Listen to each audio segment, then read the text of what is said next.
नमस्कार मित्रों, एक बार फिर से केपी कॉलेज के ऑनलाइन प्लेटफॉर्म पर आप सभी का स्वागत है। आज हम बीए प्रथम वर्ष की 5वीं इकाई का एक प्रकरण है बियारी। बियारी रीति काल के अंतर्गत रीति सिद्ध काव्य धारा के कवि है। बियारी रीति काल काव्य धारा को 3 भागों में बांटा गया है। रीति काल काव्य धारा और रीति काल काव्य धारा को 3 भागों में बांटा गया है। पहला है रीतिबद्ध काव्य धारा, रीतिबद्ध काव्य धारा। दूसरा प्रकार है रीति सिद्ध काव्य धारा, रीति सिद्ध काव्य धारा। और तीसरा प्रकार है रीति मुक्त काव्य धारा, रीति मुक्त काव्य धारा, रीति मुक्त काव्य धारा। तो रीतिबद्ध काव्य धारा, रीति सिद्ध काव्य धारा और रीति मुक्त काव्य धारा। रीतिबद्ध काव्य धारा के अंतर्गत रीतिकाल के वे कवि आते हैं जो रीति के बंधन में बंध कर उन्होंने काव्यांग निरूपण लिखा है। रीतिबद्ध के अंतर्गत चिंतामणि, भिखारी दास, कुलपति रहस्य, मतीराम, पद्माकर, सारे के सारे कवि रीतिबद्ध काव्य धारा के अंतर्गत आते हैं। रीति सिद्ध काव्य धारा में वे कवि जो रीति के बंधन में बंधे नहीं लेकिन रीति के नियमों को ध्यान में रखते हुए काव्यांग निरूपण, काव्यांग रचनाएं की है। रीति सिद्ध में बियारी रीति सिद्ध काव्य धारा का कवि है। बियारी है वे रीति सिद्ध काव्य धारा के कवि है। और रीति मुक्त काव्य धारा के वे कवि जो न तो रीति के बंधन में बंधे हैं न रीति के नियमों को ध्यान में रखा है। यानी उन्होंने रीति मुक्त काव्य धारा के कवि न तो रीति के बंधन में बंधे न रीति के नियमों को ध्यान में रखा है। इन्होंने स्वतंत्र रचनाएं की है, स्वतंत्र लेखन कार्य किया है और इसीलिए इसे स्वच्छंदतावादी काव्य धारा के कवि भी कहा जाता है। रीति मुक्त काव्य धारा के अंतर्गत घनानंद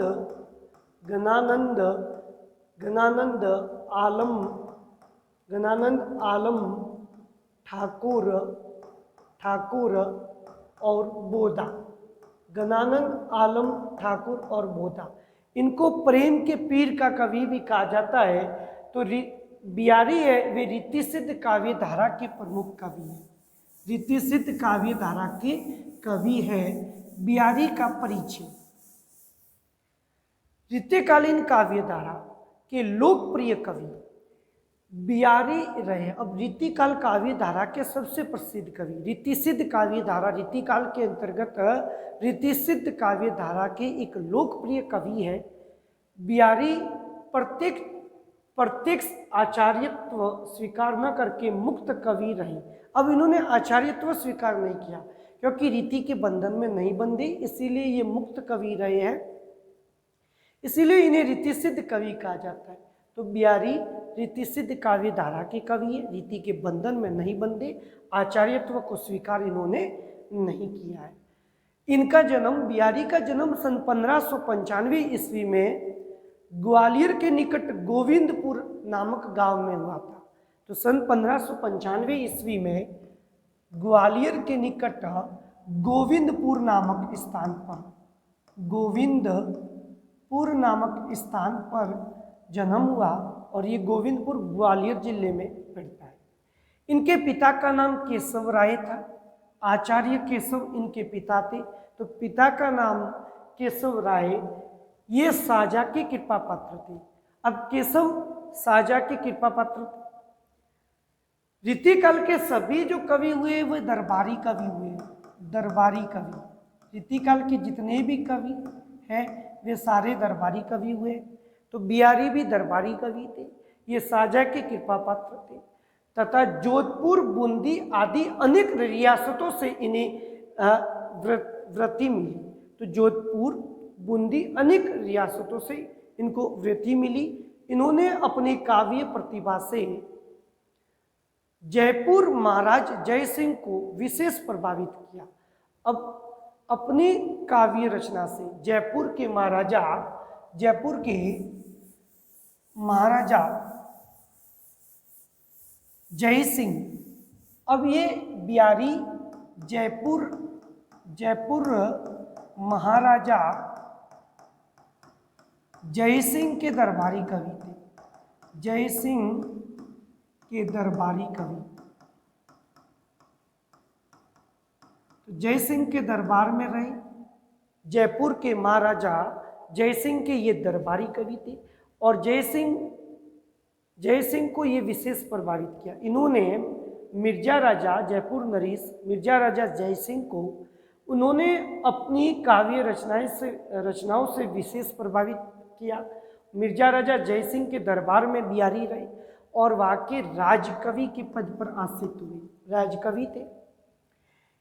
इनका स्वभाव विनोद प्रिय एवं व्यंग्य प्रिय, विनोदी एवं व्यंग्य प्रिय था। विनोदी थे स्वभाव से, व्यंग्य प्रिय थे ये। इनके जो पद है, इनके श्लोक, इनके पदों को गागर में सागर भरने का कार्य किया। बिहारी के बारे में कहा भी गया है कि सतसैया के दौरे तीर देखन में चोटे लगे घाव करे गंभीर। बिहारी के पद देखने में छोटे होते हैं लेकिन वे बहुत कुछ कहते हैं, इसीलिए बिहारी के पदों को गागर में सागर भरने की बात कही गई है। तो ये विनोदी और व्यंग्य प्रिय थे।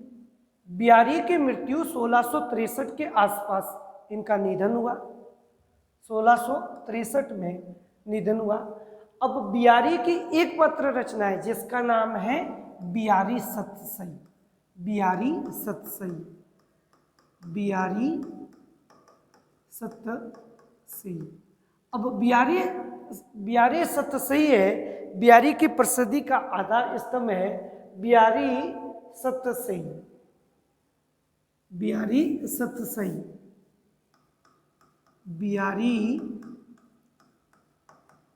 सतसई, बिहारी सतसई इनकी एकमात्र कृति है और बिहारी सतसई से ही ये प्रसिद्ध हुए। इस बिहारी सतसई में कुल 713 पद है। पदों की संख्या, दोहों की संख्या कितनी है?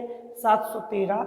एक मुक्तक दोहे है और सोरठे संग्रहित है। दोहे और सोरठे हैं इसमें। दुआ एक छंद है, सोरठा भी छंद है। तो इनकी प्रसिद्धि का जो आधार स्तंभ है वह एकमात्र उनकी कृति है बिहारी सतसई। और बिहारी सतसई में कुल पदों की संख्या कितनी है? तो 713 कुल पद है। कितने पद है? 713 पद है। मुक्तक पद है जिसमें दोहे व सोरठा संकलित है। दुआ व सोरठा छंद संकलित है। बिहारी सतसई की रचना, बिहारी सतसई को बिहारी सतसई 1662 ईस्वी में लिखा गया था। 1662 ईस्वी में बिहारी सतसई को लिखा गया और इस बिहारी सतसई की जो भाषा है शुद्ध परिष्कृत ब्रज भाषा है। शुद्ध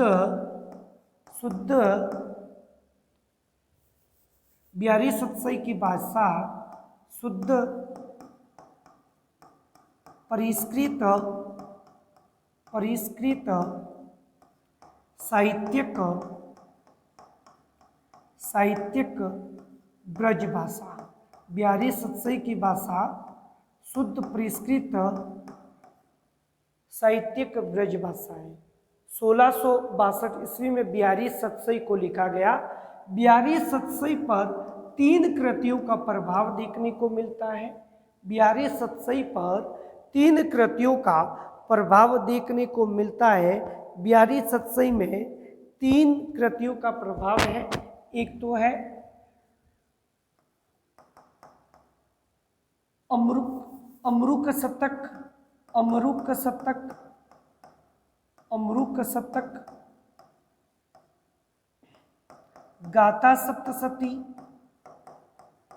गाथा सप्तशती और आर्या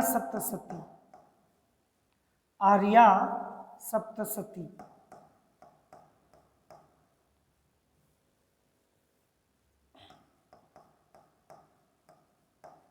तो बिहारी सतसई पर 3 कृतियों का प्रभाव है अमृक शतक, गाथा सप्तशती, आर्या सप्तशती, बिहारी सतसई को 1662 ईस्वी में लिखा गया।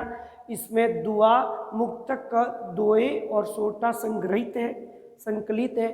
कुल पदों की संख्या 713 है और बिहारी सतसई की भाषा शुद्ध परिष्कृत साहित्यिक ब्रजभाषा है। बिहारी के पद गागर में सागर भरने का कार्य करते हैं और ये मिर्जा राजा सवाई जयसिंह के दरबारी कवि थे।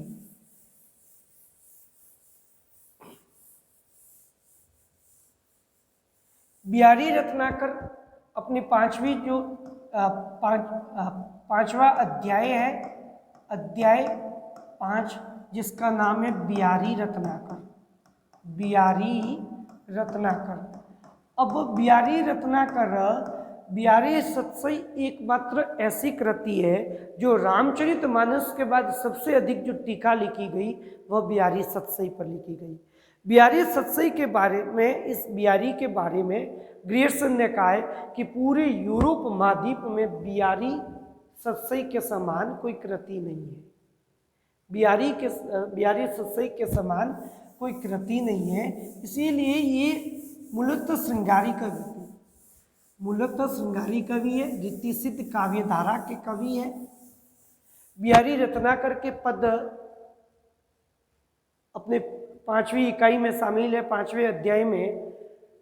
तो अपने अंग के जानी के जोबन नृपति प्रवीण, स्तन मन नैन नितम की बड़ो इजापा किन, अरते टरत न बर परे दई मरक मनु मैन, होड़ा होड़ी बड़ी चले चितुराई नैन। ये पद बिहारी रत्नाकर से संकलित है। अब अपने अंग शरीर के बाद जानी के जोबन का अर्थ यौवन से है, यौवन नृपति यानी राजा के लिए है, और प्रवीण यानी प्रवीण कह सकते हो, चतुर कह सकते हो। स्तन मन नैन नितंबों की बड़ो इजापा यानी वृद्धि। और का मतलब होता है हट से है, ठीक है, और यानी हट। तो यहाँ पे बिहारी कह रहे हैं अपने अंग के जानी के जोबन नृपति प्रवीण। एक सखी अपनी सखी या नायक से कहती है, प्रसंग है, एक सखी अपने नायिका है अपनी सखी से कहती है, एक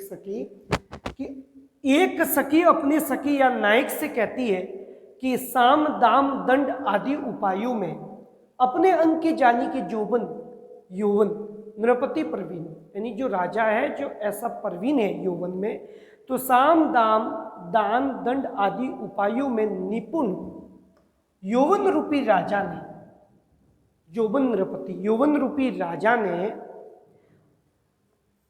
उनके अपने अंग, अब राजा के अंग कौन, सेना के दल या पक्ष के लोगों के लिए, तो उनके अपने अंग समझकर, नायिका के अंग को अपने अंग समझकर स्तन मन नैन और उनके नितंबों का बड़ा इजाफा कर दिया है। यानी वे यौवन रूपी नायिका के कहने का मतलब अंगों का विकास हो रहा है। तो यहाँ पे प्रस्तुत पद में एक नायिका के अंगों के इजाफे की बात की गई है। तो यहाँ पे राजा है वह अपनी सेना के अंग को समझकर स्तनों मन नेत्रों और नितंबों का बड़ा इजाफा कर दिया है, उन्हें खूब बढ़ा दिया। इजाफा यानी उसमें वृद्धि हो गई है। तो यहाँ पे पहले पद में किसी नायिका के यौवन रूपी सुंदरता का चित्रण किया गया है।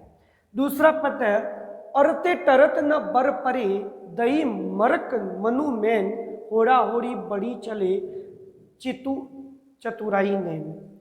यहाँ पे नायक या सखी कहती है कि यौवनागमन के कारण, यौवन के आगमन के कारण इस नारी के शरीर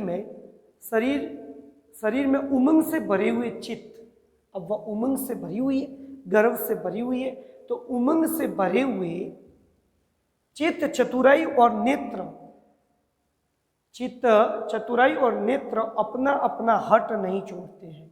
और यानी हट ते टरत न बर पर, यानी अपनी वे उमंग से भरी हुई नायिका है, वे अपनी हट को नहीं छोड़ रही है।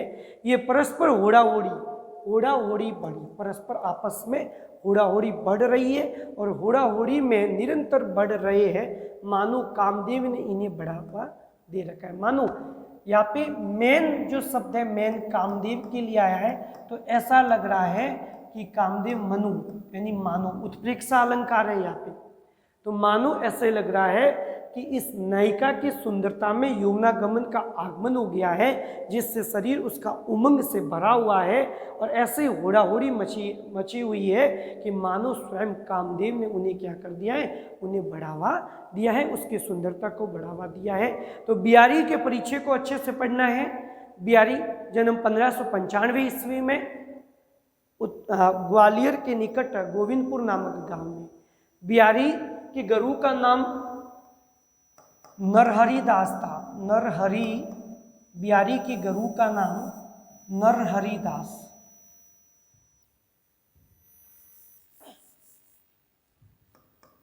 बिहारी के गुरु का नाम है वह नरहरि दास, नरहरि दास।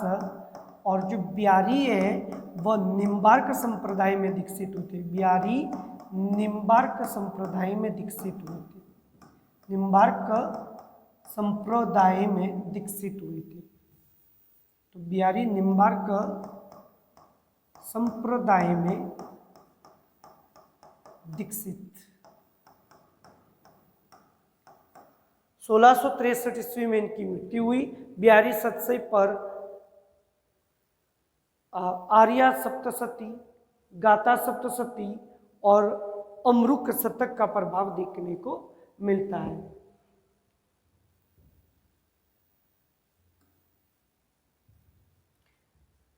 नेक्स्ट, और वो कनी निकनु गनी गनी गनी सिरताज, मन धनी के ने की बनी चनी पट लाज। लाज लज्जा, पट का अर्थ वस्त्र से है। चनी का मतलब होता है आच्छादित करना, ढकना। चनी यानी आच्छादित करना, चनी आच्छादित करना। और ओप, ओप यानी एक चमक। कनी निकनू यानी कनी निकनू की आंखों की पुतली के लिए कहा गया है कनी निकनू, ये एक विशेषण है। आंखों की पुतली के समान ओप यानी ऐसी चमक में ढाल दिए। सिर ताज यानी आप कह सकते हो सर्वश्रेष्ठ। सिर ताज, सिर का मुकुट सर्वश्रेष्ठ, सर्वश्रेष्ठ के लिए शब्द है सिर ताज। और धनी का अर्थ है स्वामी, धनी यानी स्वामी,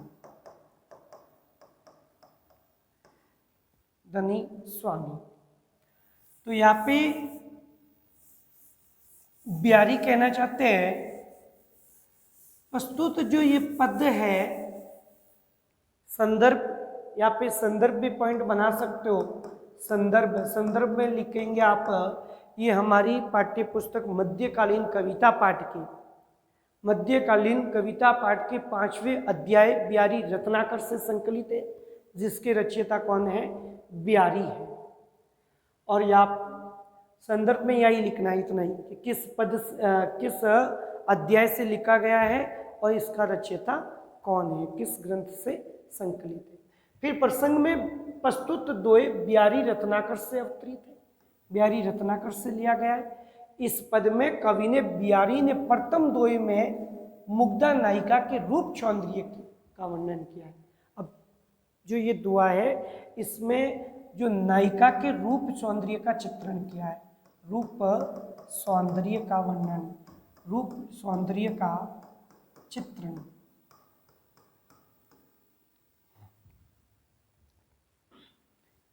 व्याख्या, यहाँ पे सखी कह रही है कि अपने सुंदर शोभा वाली आंखों की पुतलियों के कारण, कनी निकनू आंखों की पुतलियों को कहा गया है। तो और ओप यानी ऐसे ओप में डली हुई ऐसे सुंदर आंखों की पुतलियों के कारण तुम अपनी सभी सपत्नियों में, कनी निकनु गनी, सभी सपत्नियों में, गनी शीरताज, सभी में तुम क्या हो, सर्वश्रेष्ठ हो। और ऐसे आंखों की पुतलियों के कारण, आपकी सुंदर आंखों की पुतलियों के कारण, आप कनी निकनु आंखों की पुतलियों को कहा गया है, ये एक विशेषण है।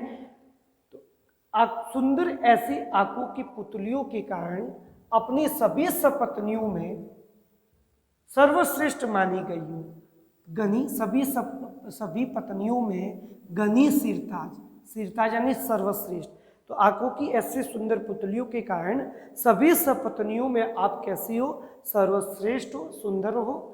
लज्जा से ढके हुए नेत्र, अब जिससे लज्जा ला जाती है, पट यानी वस्त्र, तो लज्जा से ढके हुए नेत्रों की पुतलियां पति के स्नेह को तेरी ओर आकर्षित करने वाली मणि बन गई।